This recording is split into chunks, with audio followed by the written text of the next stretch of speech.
दरगाह आला हज़रत बरेली शरीफ से मुंसलिक हमारी तहरीक आल इंडिया मुस्लिम जमात के राष्ट्रीय अध्यक्ष जनाब मौलाना मुफ्ती शहाबुद्दीन रज़वी साहब, जो बेहतरीन लेखक हैं, बहुत सारी किताबें लिखी हैं उन्होंने, इस्लाम और सुन्नियत के लिए बहुत काम किया है, उन्होंने कर रहे हैं लगातार।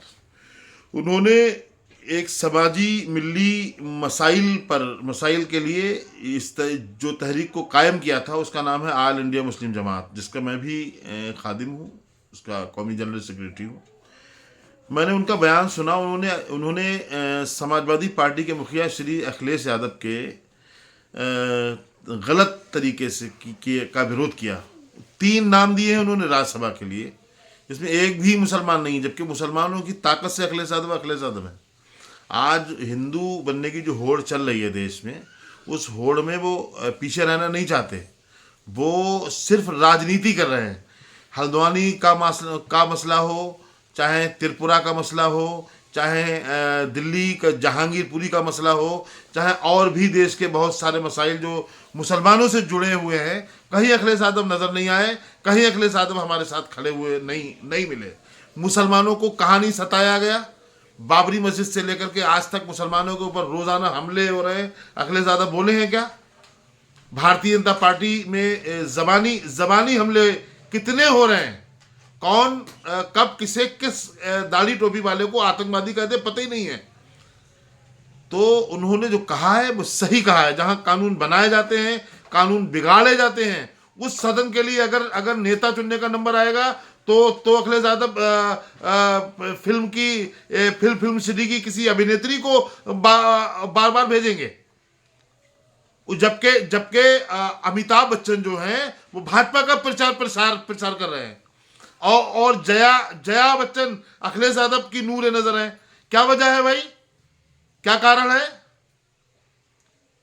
मतलब मुसलमानों को खड़ंजा अध्यक्ष बनाओगे, नाली अध्यक्ष बनाओगे, मुसलमानों को गली का अध्यक्ष बनाओगे, मुसलमानों के 10-10 साल के बच्चों को लाल टोपियां पहना करके घरों में दाखिला आप कर दोगे।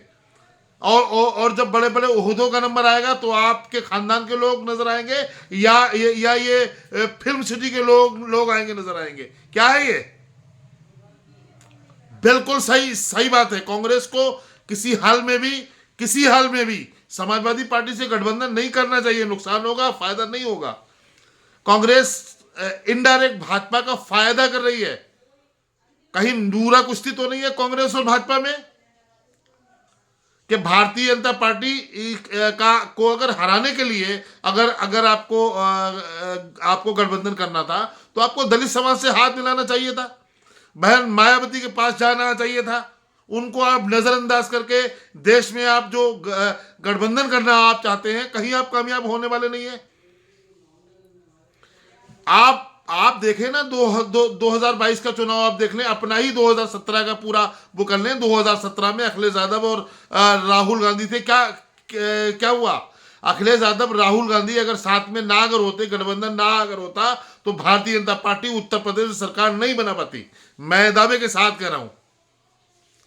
अगर आप बसपा से हाथ मिलाते, दलित, मुसलमान और दूसरी बिरादरियां, दूसरे ब्राह्मण समाज के लोग और तमाम लोग जब मिलकर के वोट जब करते, तो कांग्रेस को फायदा होता। लेकिन कांग्रेस भाजपा को फायदा पहुंचाना चाहती है, इसलिए भाजपा से हाथ मिलाए हुए बैठे अखिलेश यादव के साथ में खड़ी है, बसपा को नजरअंदाज कर दिया है। मैं श्री राहुल गांधी जी से कहूंगा कि वाकई में अगर आप देश में ये जो मौजूदा सरकार है, जो सरकार मजालिम ढा रही है दलित और मुसलमानों पे, खास तौर से किसानों पर, तो अगर आप उसको उखाड़ना आप चाहते हैं तो आपको देश में दलितों से हाथ मिलाना पड़ेगा।